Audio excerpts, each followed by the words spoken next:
Estou totalmente rendido por Hotel Assombrado da Netflix. Que animação divertida. Fazia tempo que eu não ria tanto com uma série, seja live action, seja animação, e cá estamos com uma série de animação que realmente me divertiu muito. Eu comecei a ver o Hotel Assombrado de forma super despretensiosa, era pra ser aquela série de animação que eu coloco pra almoçar, pra tomar café, vi um episódio num dia, depois vi mais 2 no outro dia, de repente eu tinha visto os 10 episódios e pensei, gente, amei. É muito boa. Inclusive tem alguns elementos LGBTQ+, na série, não são assim grandes momentos, sabe? É uma figuração e o outro é mais uma piada. Mas eu acho que vale citar e dar uma pincelada aqui no vídeo também. Então nesse vídeo vamos conversar sobre Hotel Assombrado, série de animação adulta da Netflix.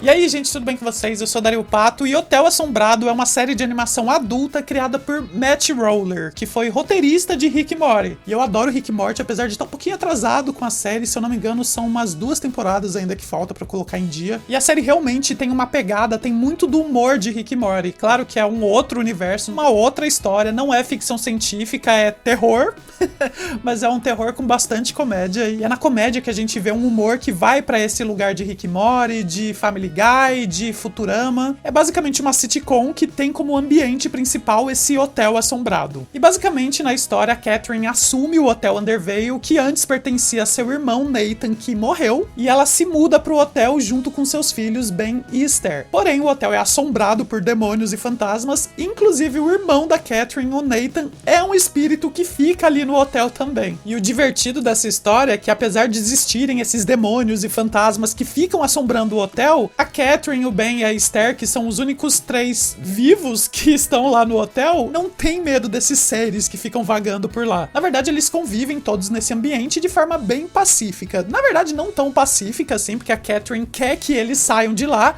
Afinal de contas, com um monte de demônio e fantasma, é difícil ter pessoas que queiram se hospedar no hotel. Então existem vários combinados entre eles para que todos possam habitar esse lugar. E entre os demônios e fantasmas que habitam esse lugar, existem os mais variados tipos. Muitos deles são os clichês de filmes, como o serial killer dos anos 80, aqueles fantasmas centenários de 2 séculos atrás. Tem uma galera de circo, tem adolescente de 1800 e não sei quanto, tem uns hippies, tem uns espelhos que sangram, tem uns quartos com vida própria que mudam de lugar, tem uns corredores obscuros. É uma infinidade de tipos que vai aparecendo, vai surgindo, às vezes com uma participação maior, às vezes só figurando numa cena bem rápido, e umas criaturas de umas formas bem assustadoras, abstratas, é uma loucura. A série tem várias referências a filmes e séries de terror e personagens e criaturas que de alguma forma fazem parte do imaginário desse gênero, e essas referências vão desde alguma fala, alguma aparição, piadas ou mesmo cenas inteiras. Mas é interessante que mesmo com essa mistureba toda de fantasmas e demônios, tem algumas regrinhas que vão sendo colocadas durante a série. Por exemplo, os fantasmas têm poder sobre os demônios têm poder sobre os humanos,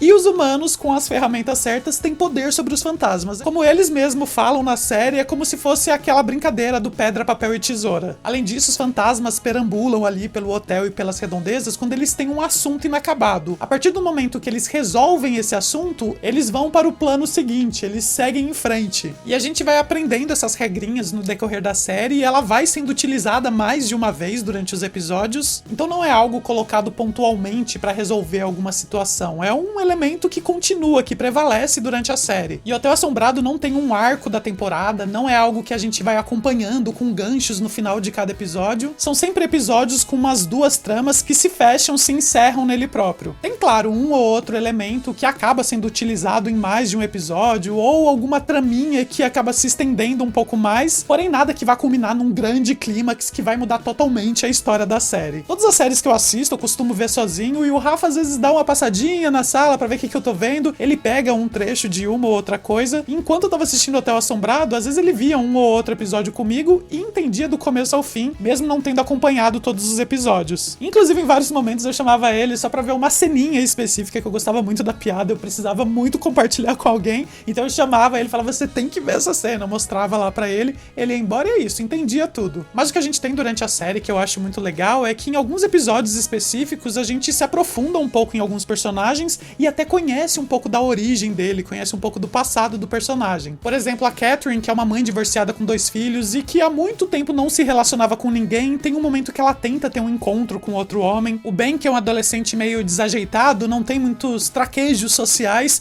e acaba começando a namorar uma fantasma.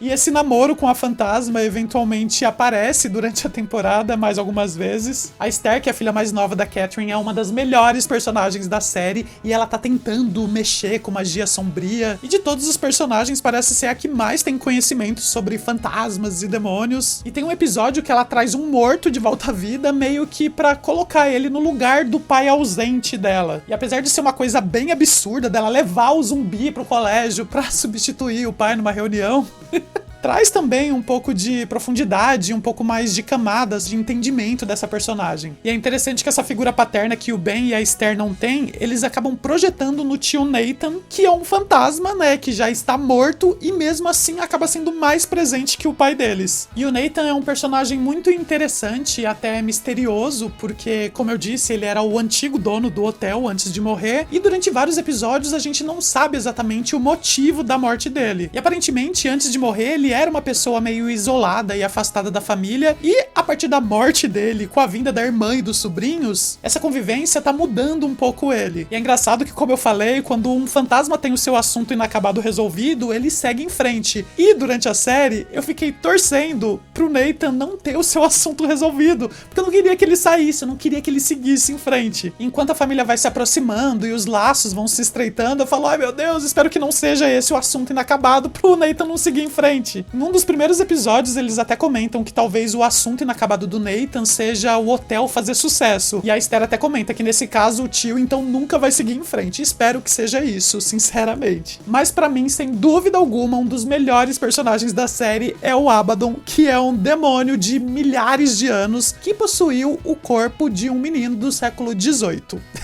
E apesar de ter essa personalidade de querer causar o caos, afinal de contas ele é um demônio, por estar no corpo de uma criança, ele acaba tendo muitas atitudes relacionadas a uma criança. E ao mesmo tempo ele se conecta muito com todos os integrantes da família, principalmente com a Esther. É como se essa família começasse a mudar também esse demônio e ele começasse a encontrar uma humanidade. E no fim é isso que une essa família com esses demônios e esses fantasmas. São todos seres de alguma forma rejeitados e que encontraram um lugar onde, por mais que todos sejam absolutamente bizarros e diferentes um dos outros, eles se assemelham justamente nessa estranheza. E sobre a parte LGBTQ+, na série, confesso que eu esperava que tivesse um pouco mais. A gente sempre quer que tenha um pouquinho mais. Dentre os personagens principais, eu ficava torcendo pra que um ou outro fosse LGBTQ+, de alguma forma. Mas o que a gente tem é praticamente uma figuração de 2 garotas que têm algum tipo de envolvimento e se beijam na série, né? São 2 amigas do Ben. E o outro é o próprio Ben num episódio muito, muito absurdo,